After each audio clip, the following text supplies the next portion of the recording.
अब हम पढ़ने वाले हैं रीनल ट्यूबुलर एसिडोसिस के बारे में। तो सबसे पहले अगर हम बात करें तो टाइप 1 एसिडोसिस की, तो टाइप 1 जो रहता है वो डिस्टल पार्ट में होता है कन्वोल्यूटेड ट्यूब्यूल के, और उसका जो मेन कॉज होता है तो हमें कैसे याद रखना है, जो एस वाली ऑटो इम्यून डिजीज़ होती है, सॉसग्रेन और एसएलडी। तो ज़ॉगरेन और एसएलडी जो रहता है वो renal tubular acidosis distal type का कराता है। फिर अगर हम ड्रग्स की बात करें तो ड्रग्स जो रहता है वो एम्फोटेरेसिन बी और लिथियम। तो एक लिथियम की जो बॉल होती है वो उसको हमें दूर फेंकना रहता है, तो वो डिस्टल कराती है। और बॉल कितनी होती है? एक। अब बात करें हेरिडिटी कंडीशन की, तो एक म्यूटेशन हमें याद रखना है E1।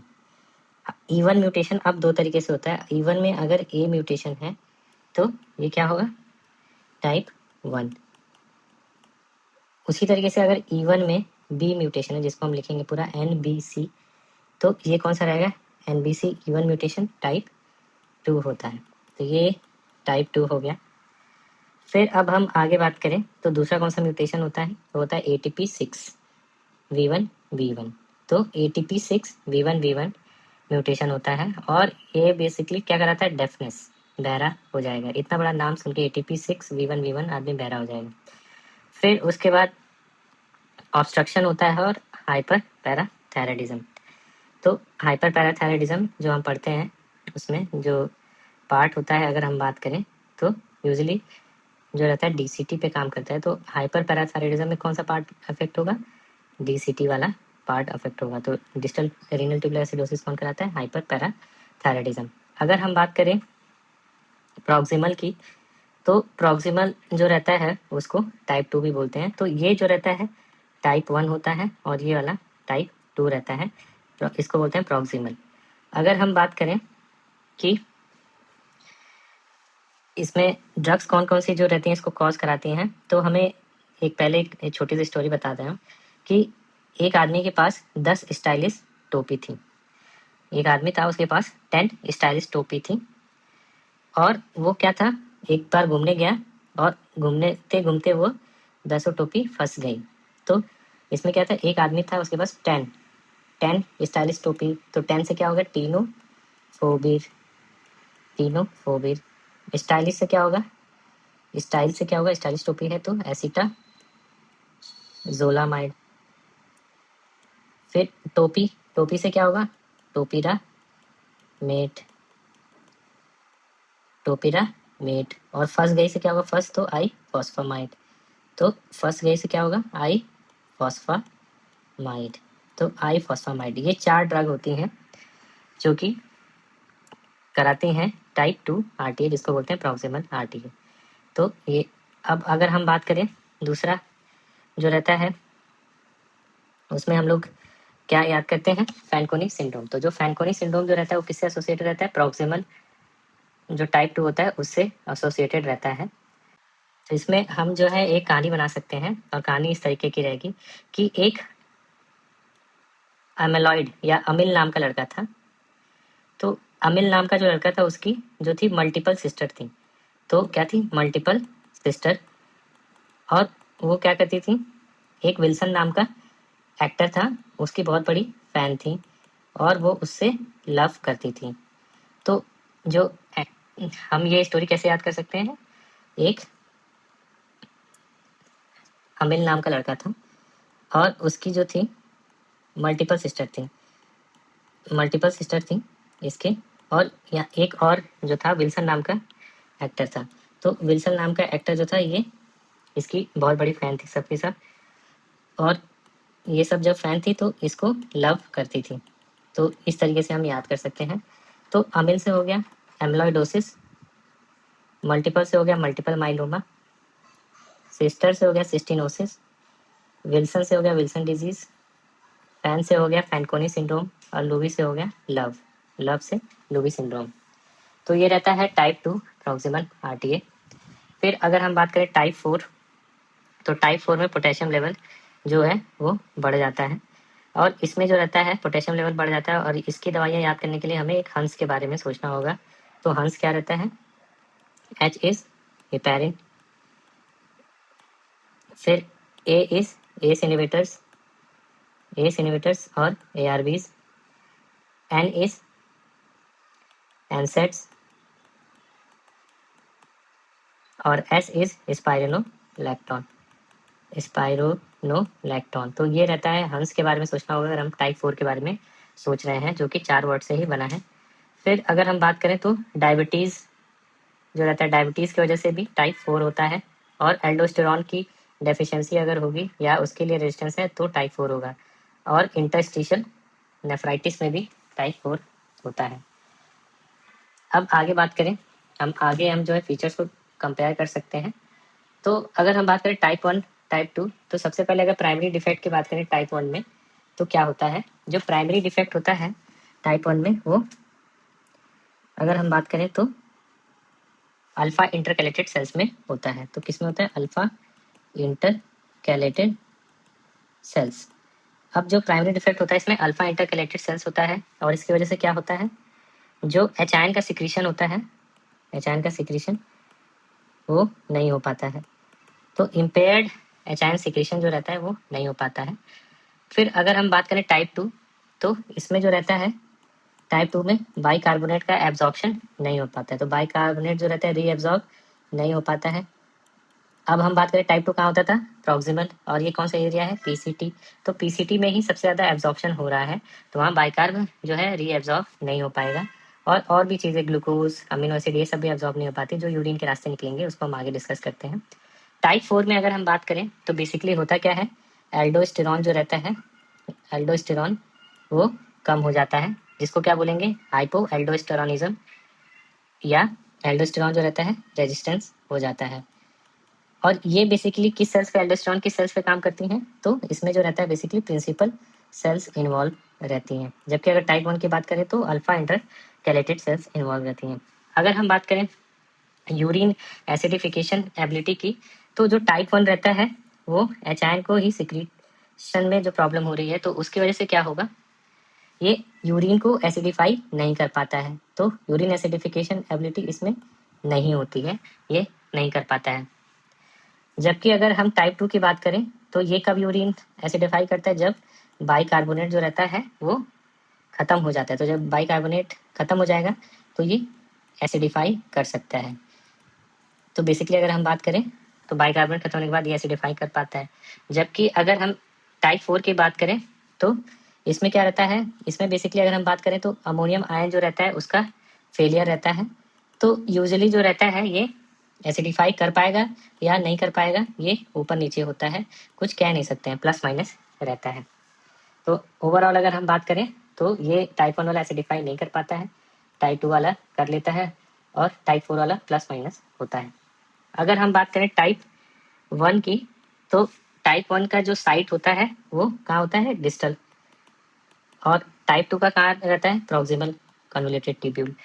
और अगर हम बात करें टाइप 4 का, तो ये भी डिस्टल पार्ट में ही होता है, बट इसमें डिफरेंस क्या रहता है, ये बेसिकली प्रिंसिपल सेल्स में होते हैं। तो टाइप 4 किस में हो रहा है, प्रिंसिपल सेल्स में होता है। अब यूरिन पीएच की बात कर लेते हैं। तो अगर हम यूरिन पीएच की बात करें तो टाइप 1 में क्या रहेगा, सिर्फ और सिर्फ एक ही प्रॉब्लम रहती है, इसमें जो एसिडोसिस रहेगा वो एक ही जगह रहेगा, ये तीनों के तीनों रीनल ट्यूबुलर एसिडोसिस है। तो टाइप 1 में एसिडोसिस एक ही जगह रहने का मतलब क्या है, यूरिन जो रहेगा उसका पीएच जो रहेगा 5.5 से हमेशा ज़्यादा रहेगा, चाहे कुछ भी कर लो, हमेशा 5.5 से ज़्यादा रहेगा। जबकि अगर हम टाइप 2 की बात करें तो टाइप 2 में दोनों जगह एसिडोसिस होती है, और इसमें दोनों मिलता है, एसिडोसिस भी एल्कोलोसिस भी, तो इस तरीके से हम याद कर सकते हैं। तो इनिशियली जो रहेगा ये 5.5 से तो ज़्यादा रहेगा, फिर बाद में क्या होता है, जैसे ही बाइकार्बोनेट जो रहता है ख़त्म होने लगता है, ये 5.5 से कम हो जाता है, तो ये इसमें यूरिन एसिडिफिकेशन हो सकता है। जबकि टाइप 4 का हमने क्या बोला था, टाइप 4 जो रहता है उसका अमोनियम आयन का कुछ हिसाब किताब गड़बड़ रहता है। तो अगर हम बात करें तो यूजुअली जो रहता है इसमें भी यूरिन जो रहता है अगर, तो एसिडिक ही रहता है, 5.5 से रहता है कम। तो अगर हम बात करें तो कम रहता है, तो इसमें जो रहता है अमोनियम आयन के ऊपर डिपेंड करता है कि अमोनियम आयन का कंसंट्रेशन कैसा है। फिर अगर हम बात करें एबिलिटी टू एसिडिफाई यूरिन, तो टाइप 1 में हमने डिस्कस किया, टाइप 1 वाला जो रहता है वो एसिडिफाई नहीं कर पाता है तो एबिलिटी चली जाती है, लॉस्ट। जबकि अगर टाइप 2 की बात करें तो प्रिजर्व्ड रहता है एज यूजुअल, जैसा हमने डिस्कस किया था। अगर हम टाइप 4 की बात करें तो इसमें भी प्रिजर्व्ड रहता है बट इनइफेक्टिव होता है। इनइफेक्टिव क्यों होता है? क्योंकि हाइपरकैलेमिया का इनिबिशन हो जाता है। तो इसमें जो रहता है हाइपरकैलेमिया, पोटेशियम आयन बढ़ रहा है तो इसकी वजह से क्या होगा, इनिबिट हो जाता है, इसका जो इफेक्ट रहता है एसिडिफिकेशन वाला, तो हाइपरकैलेमिया इनिबिशन इफेक्ट मिलता है। अब बात करें बाइकार्बोनेट का, तो बाइकार्बोनेट टाइप 1 में अगर हम बात करें तो यूजुअली जो रहता है 15 से कम रहेगा। टाइप 2 में जो रहता है 15 से 18 के बीच में रहता है, और टाइप 3 में 18 से 22 के बीच में रहता है। तो ये होता है बाइकार्बोनेट का लेवल। अगर हम पोटेशियम की बात करें तो पोटेशियम जो है हमने देखा था सबसे ज़्यादा किसमें बढ़ रहा है, पोटेशियम पोटेशियम टाइप 4 में बढ़ रहा है। और बाकी अगर हम बात करें टाइप 1 टाइप 2 में तो कम होगा। एनायन गैप की बात करें तो एनायन गैप जो रहता है यूजुअली वो नॉर्मल रहता है, नगमा मिलता है, नॉर्मल एनायन गैप, ये इसमें भी नगमा मिलेगा और इसमें भी नगमा मिलेगा। क्लोराइड की अगर हम बात करें तो क्लोराइड जो रहता है तीनों में इंक्रीज करेगा, क्लोराइड के मामले में कोई चेंज नहीं रहता है। तो हमने क्या डिस्कस कर लिया, serum bicarbonate, potassium, anion gap और क्लोराइड। अब हम बात करें फीचर की, अमोनियम आयन जो रहता है जिसका हम तब से डिस्कशन चल रहा था, अमोनियम आयन तो यूजुअली क्या रहता है, इसमें बात करें तो कम रहता है। तो इसकी वजह से जो अगर हम बात करें तो UAG जो रहता है वो क्या रहता है, पॉजिटिव रहता है। अगर हम बात करें तो इसमें क्या रहता है एनायन गैस, इसमें जो रहता है अमोनियम आयन का सिक्रेशन नॉर्मल रहता है, तो जिसकी वजह से UAG जो रहता है वो क्या रहता है, नेगेटिव रहता है। और अगर हम बात करें टाइप 4 में तो इसमें क्या होता है, हाइपर कैलेमिया। अब हाइपर कैलेमिया क्या करता है, अमोनियम आयन की सिक्रीशन को इनहिबिट कर देता है, तो इससे अमोनियम आयन इनहिबिट हो जाता है, तो इसका मतलब क्या होगा, अमोनियम आयन जो रहता है वो बहुत ही कम हो जाता है, तो बहुत ज़्यादा ही कम रहता है अमोनियम आयन। तो टाइप 1 और टाइप 4 में अमोनियम आयन कम रहेगा। अब बात करते हैं कैल्शियम स्टोन, तो स्टोन जो रहता है इसमें क्या आ रहा है स्पेलिंग, ONE। तो जो रहता है स्टोन किस में बनेगा, टाइप 1 में, जबकि टाइप 2 और टाइप 3 में बहुत ही रेयर होता है, नहीं बनता है। अब हम बात करें नेफ्रोकैल्सिनोसिस, तो नेफ्रोकैल्सिनोसिस की अगर हम बात करें तो स्टोन जिसमें बन रहा है उसी में नेफ्रोकैल्सिनोसिस भी होगा, तो टाइप 2 टाइप 4 में नहीं होता है। सिट्रेट की अगर हम बात करें तो जिसमें स्टोन बन रहा है उसमें सिट्रेट क्या होगा, लो होगा, तभी स्टोन बन रहा है, जबकि टाइप 2 में क्या होगा, नॉर्मल होगा, तो इसलिए जो रहता है स्टोन नहीं बन रहा है, और टाइप 4 में भी नॉर्मल होगा। फिर हम ग्लाइकोसूरिया की बात करें तो ग्लाइकोसूरिया किस में होगा, बेसिकली जो है ग्लूकोज का एब्जॉर्प्शन कहाँ से होता है, अमीनो एसिड, ग्लूकोज और फॉस्फेट की अगर हम बात करें तो ग्लूकोज और अमीनो एसिड जो है बेसिकली प्रॉक्सिमल पार्ट से एब्जॉर्ब होता है, तो अगर उसमें कोई डिफेक्ट होगा तो ग्लाइकोसूरिया मिलेगा। तो ग्लाइकोसूरिया किस में मिलेगा, टाइप 2 में। और अमीनो एसिड यूरिया किस में मिलेगा, वो भी टाइप 2 में मिलेगा। और यूरिक एसिड किस में बेस्ट मिलेगा, वो भी टाइप 2 में मिलेगा। और फॉस्फेट यूरिया किस में मिलेगा, वो भी टाइप 2 में मिलेगा। ये सब की सब टाइप 2 में मिलेंगी, टाइप 4 में कुछ नहीं मिलता है इसमें से।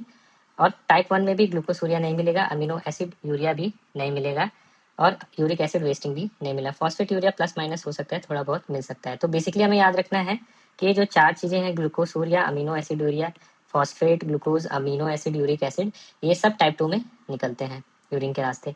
अब बात करते हैं बोन डिजीज जो रहता है वो किस में रहता है, तो हमने याद किया था 1, बोन में क्या रहा है 1, तो बोन डिजीज टाइप 1, तो इसमें क्या रहेगा, सीवियर बोन डिजीज होता है।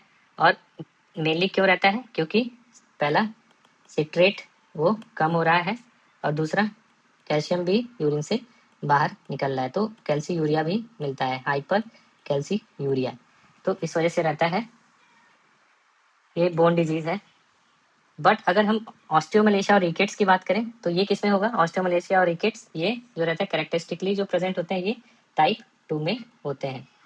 तो अगर हम बात करें बोन डिजीज, तो बोन डिजीज बेसिकली टाइप 1 में सीवियर होता है, और टाइप 2 में कब होगा, टाइप 2 में जब प्रेजेंट होता है जब फैनकोनी सिंड्रोम होता है, तो फैनकोनी सिंड्रोम के साथ एसोसिएटेड रहता है टाइप 2, तो फैनकोनी जब प्रेजेंट रहता है तो बोन रहेगा टाइप 4 में, ये प्लस माइनस रहता है, बहुत ही माइल्ड रहता है टाइप 4 में। ऑस्टियोमलेशिया की बात करें तो ऑस्टियोमलेशिया जो फीचर है वो बेसिकली टाइप 2 का होता है।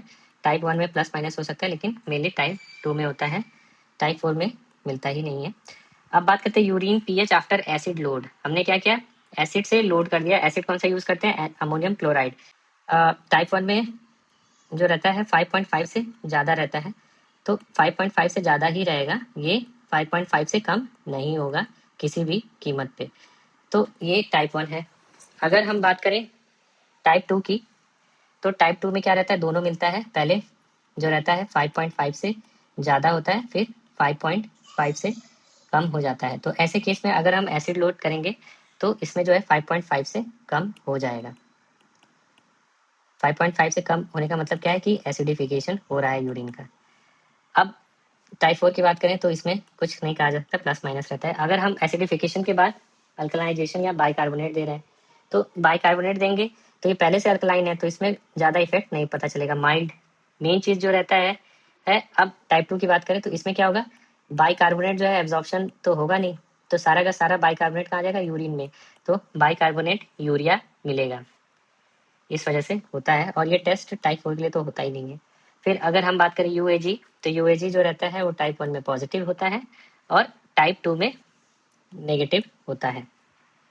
और अगर हम टाइप 4 की बात करें तो पॉजिटिव होता है। फिर पोटेशियम लेवल जो रहेगा वो टाइप 4 में बढ़ा रहता है, बल्कि इन टाइप 1 टाइप 2 में कम होता है। फिर अब बात करते हैं अल्कली रिक्वायरमेंट का। तो अल्कली रिक्वायरमेंट जो रहता है टाइप 1 में बहुत ही लो या मॉडरेट ज़रूरत होती है, क्योंकि ये ऑलरेडी जो है यूरिन अल्कलाइन रहेगा।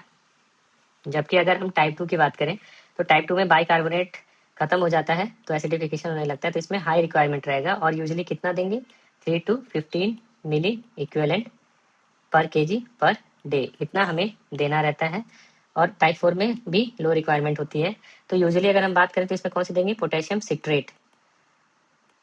और इसमें जो रहता है, हम जो टाइप 4 रहता है उसमें पोटेशियम बढ़ा रहता है, तो सोडियम बाइकार्ब देंगे, तो सोडा बाइकार्ब। अब जो टाइप 2 वाला रहता है, हम उसमें दोनों में से कोई भी दे सकते हैं। फिर पोटेशियम करेक्शन किसकी जरूरत किस में होती है, टाइप 4 में। टाइप 1 में अगर हम बात करें तो हाइपोकैलेमिया हो रहा है, तो ऐसे केस में जरूरत पड़ सकती है। और जो टाइप 2 है उसमें भी हाइपोकैलेमिया हो रहा है, तो उसमें भी हम ट्रीट कर सकते हैं। बट इसमें जो रहता है पोटेशियम का लेवल टाइप 4 में बढ़ा है, इसमें हाइपरकैलेमिया का ट्रीटमेंट करते हैं।